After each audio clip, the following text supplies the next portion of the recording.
You know, this year has already been so weird, and that definitely doesn't stop with the tech world, because Google recently released the Pixel 5, and I'm not gonna lie, I'm kind of confused. When they initially revealed the phone, the presentation really felt like an ad. It didn't seem genuine at all, and I wonder why, because after having this phone for a few weeks, my general thoughts is that while this isn't the Pixel 5 we were necessarily hoping for, it's kind of, dare I say, perfect for the asking price? Yeah, not exactly perfect, but I think maybe this is what Pixel phones were always meant to be, and it just took a while for Google to find their footing.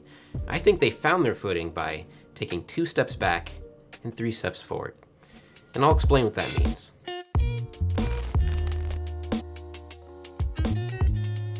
The Pixel 5 looks very familiar to the Pixel 4 that I reviewed here on the channel last year, until you flip it over to see that we've now got a full screen display.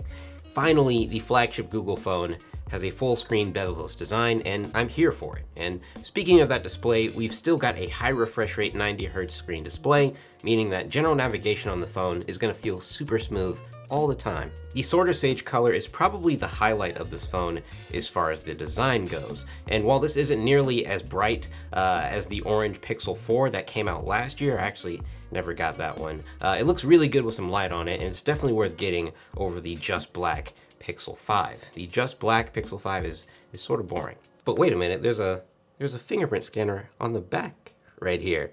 The Pixel 4 had the face detection and all the swipey gesture stuff. What happened to all of that? Well, my assumption is that Google got rid of that stuff in order to get the Pixel 5 to the price point that it is, which we'll get into a bit later. But generally speaking, the fingerprint scanner works just as well as it did on the Pixel 4a that I reviewed about a month ago here on the channel. Perfectly fine. Probably the fastest fingerprint scanner I've ever used, honestly, not that that really means much at this point in time. And with everything going on this year, Google probably made the perfect decision by putting a fingerprint scanner on the Pixel 5. We all know everybody's wearing masks, at least you should be. You better be. But yeah, my daily driver is an iPhone, and I'm not gonna lie, it is super annoying always having to type in my passcode once Face ID fails. Sometimes it works, but it's pretty inconsistent. I don't have to worry about that here. I just tap and go. Now the Pixel 5 not only has wireless charging this time around, but we've got reverse wireless charging in the form of what Google's calling battery share. And this simply allows you to put something like wireless charging headphones on the back of the Pixel 5, and you can charge it like so. And it's pretty cool, the concept of being able to turn your phone into a wireless charging mat. But I gotta be honest, I'm sitting here charging the Pixel Buds with my phone, and I just can't really see myself ever doing this often in a real world situation. Granted, I'm not like a lot of other people, especially when it comes to tech, and I basically live off the internet, so I essentially always need to be connected to my phone in some form. So if I'm at home, I'm not gonna need to do this because I can just put it on a dedicated charger. Nope. And if I'm out and about, I'm not gonna want to render my phone useless for the sake of charging up my headphones, you know? And there's no magnets on here, there's no way to secure it, so nope. You can't really be mobile with this. And so I can't really see myself using this in any real world situations. And maybe if you can, drop a comment down below and let me know if this would actually be a useful feature for you. But I don't know, this is kind of a throwaway, even though the concept in and of itself is cool.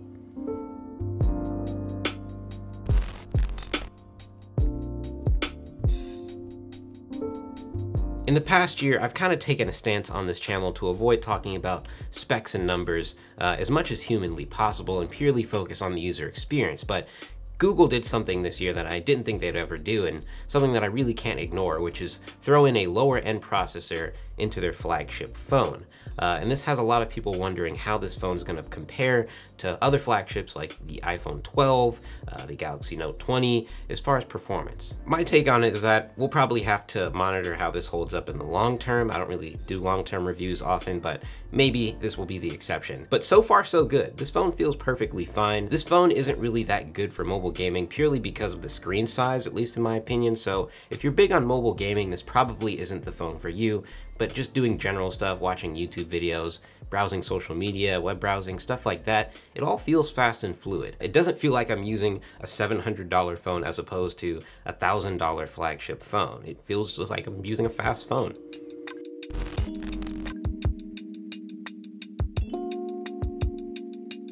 Now, the cameras. My thoughts on the cameras are a little bit different this time around.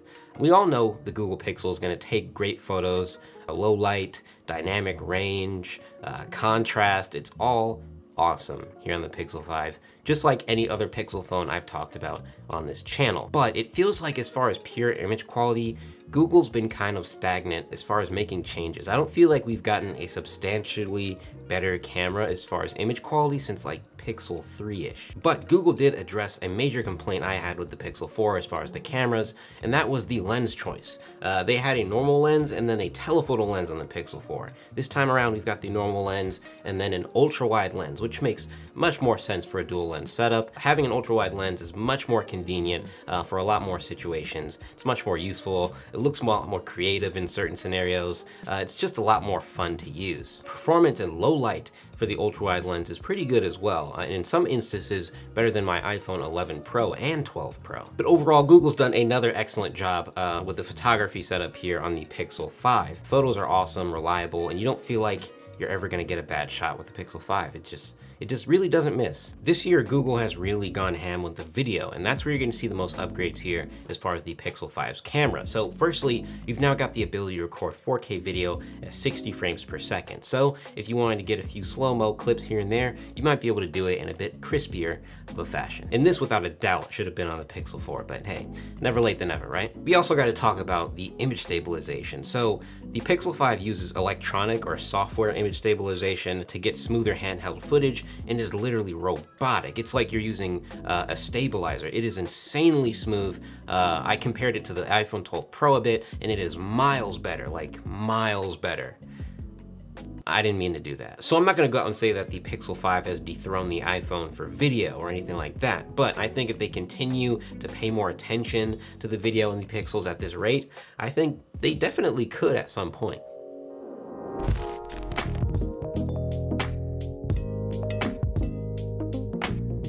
5G has arguably been the biggest marketing point as far as the Pixel 5 on Google's end.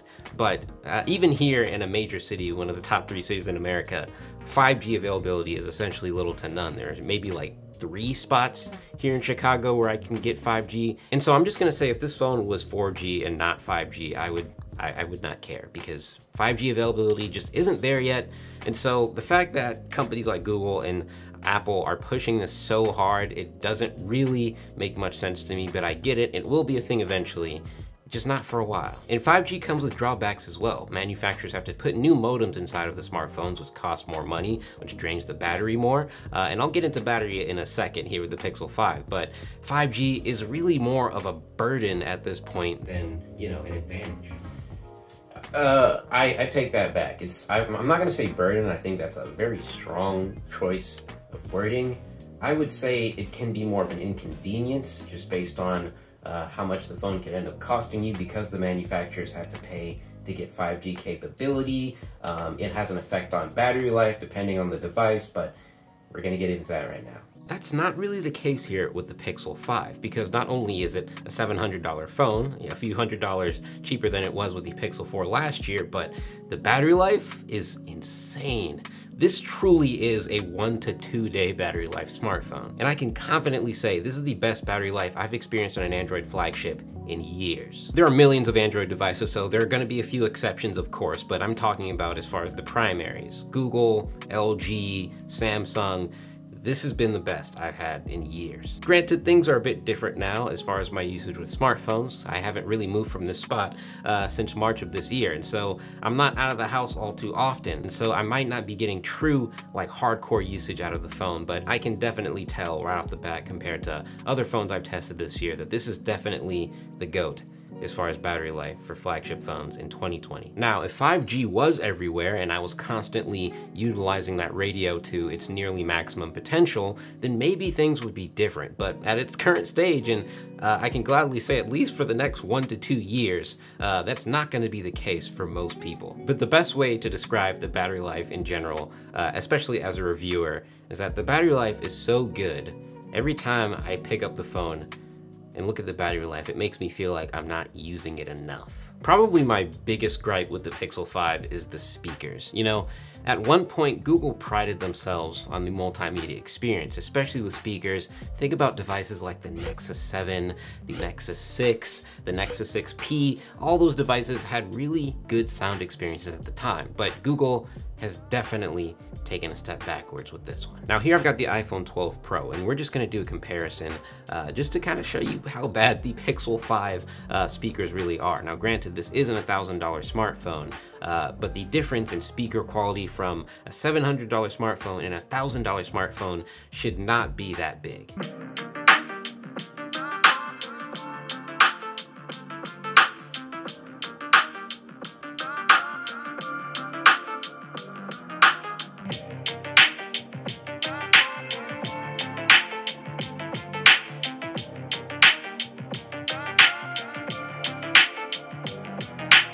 And that's because with the addition of a full screen display, it seems as though Google's essentially put the earpiece speaker under the glass, and so it sounds really muffled, but even on the primary speaker, the low end is really non-existent. It overall just, it doesn't sound good for a $700 smartphone. It sounds like a $300 smartphone speaker, quite honestly. But since there's just so much to love about the Pixel 5, and it's a bit cheaper than last year, I'll give this a pass a little bit, like half a pass, like a 5-minute pass as opposed to an hour-long pass.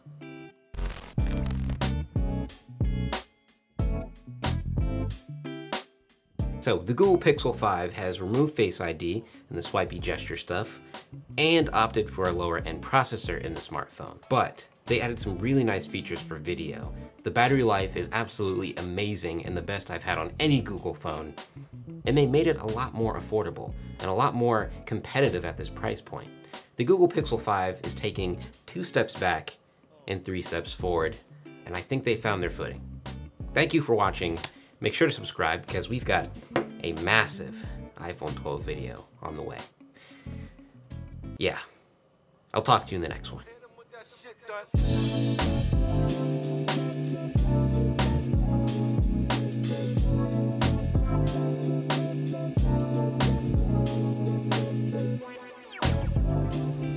What's up guys, Miles here, and I thought we would unbox the Pixel 5 here in this Chinese restaurant. We're here in Peking. What is it called? Peking? It's just called Peking Chinese.